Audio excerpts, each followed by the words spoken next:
The other day on Twitter, and incidentally, you can find me on Twitter at Infidelity Scars. I'm much more accessible and available there. And I put out the question the other day of, what can I address? What are some questions that many of you have? And oddly enough, a very common question that I received was, how do I, the betrayed spouse, fight against the battle that I feel that I wasn't good enough, or I wasn't like the affair partner, or the affair partner is so much more X, Y, or Z than me? How do I continue to manage the feelings of insecurity and that I don't measure up and that there's so much more whatever than I am? And it's a very valid question. It's a very valid mindset, because it is normal that you would compare yourself. It's normal that you would struggle with that. It's normal that you would feel incredibly insecure or unvalidated or confused at the choice, if you will, of your spouse and who they would cheat on you with. I will tell you, in my own journey, this was a huge struggle for Samantha. My affair partner was extremely voluptuous, and the comparison struggle for Samantha was huge. But one day we were in Rick's office, and Samantha was livid about something else, but you could tell she was fighting this battle of comparison, and she lashed out and looked at me, and I'm laughing because I can look back upon these moments now and appreciate what was going on. But she looked at me and she said, with incredible venom, "If that's what you want, go get it." And I had the fear of God, the fear of Samantha. I mean, I was white as a ghost, and I didn't know what to say. I really didn't. My only thought was, don't piss her off, she may hit me. And at that moment, Rick chimed in, and Rick said, okay, Samantha, stay right there. Let me help you. And he looked right at me, and I was like, no, don't look at me. And he said, Samuel, is that what you want? And I said, no, I want to be here. I love her. I didn't even want to look at Samantha at that moment, but I said, I love her. I want to be here. This is who I want. This is what I want. And Rick turned and looked at Samantha and said, Samantha, do you believe him? And she said, no. And then she started to cry. And then the wheels came off the bus with incredible speed. And it was a fiasco. But Rick was able, and I'm making a very long story and a long session short, he was able to convey a few things to her that really set her free and started a pretty significant recovery process for Samantha. Now, these are some of the things that Rick said to her, and these are some of the things that have helped Samantha.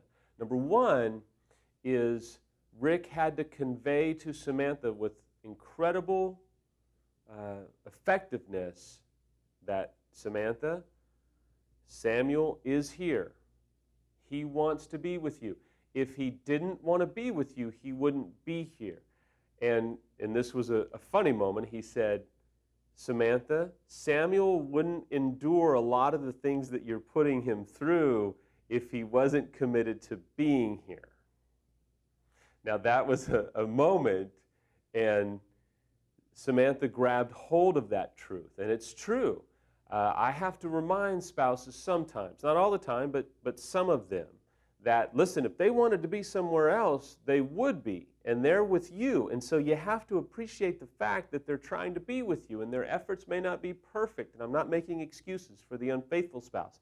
I'm simply just giving you recovery principles, is that it may not be perfect, but hopefully there's progress. And if they're willing to do all the things, or at least some of the things that you're wanting them to do to be with you, then quite frankly, they are wanting to be with you.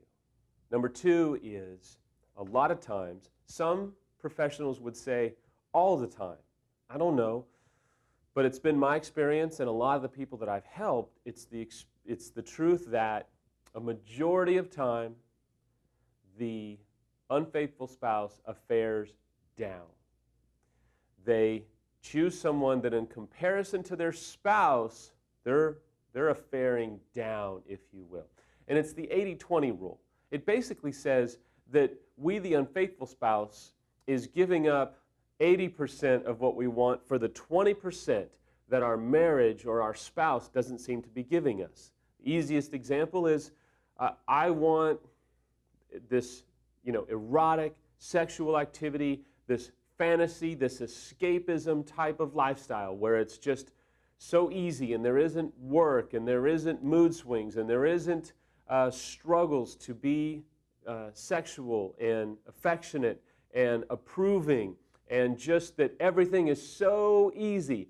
We, the unfaithful spouse, give up the 80% that our spouse is providing for that 20% that seems to be lacking in our marriage. So we are blowing up our life. We are incredibly damaging everyone in our life for this little 20%, but that little 20% is addictive, and it's rooted in escapism, and it's rooted in deception and fantasy.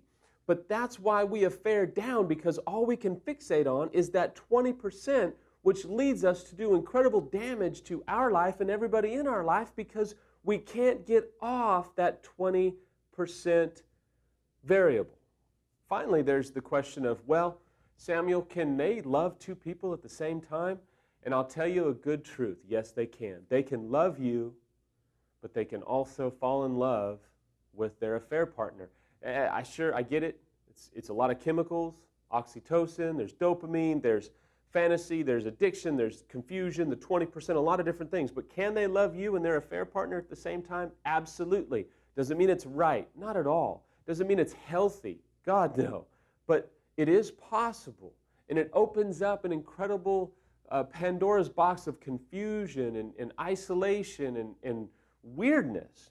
But I will tell you that you, the betrayed spouse, have to understand that they affared down.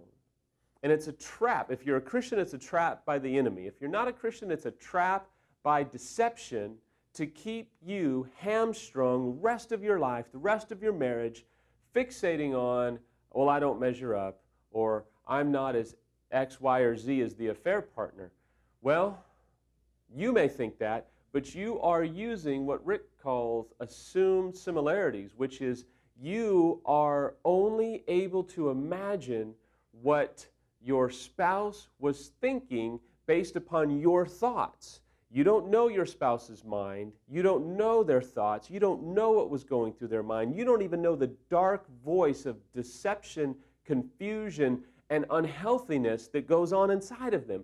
So you're kind of making an assumption as to why they cheated and why they cheated with her or with him based upon your limited ability to think what they were thinking, and you just are not.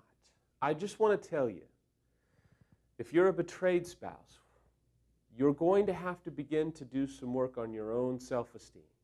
You're going to have to be able to really do some heavy lifting, if you will, to help you pick up the pieces of the damage that has been inflicted upon you by your spouse's betrayal. If they're involved in recovery with you, you can do it together, absolutely. With the right help, the right work, the right professional, your unfaithful spouse can actually be a tool for healing in your own life. If your spouse is not involved, then you are on your own. It's going to be harder. I won't lie to you.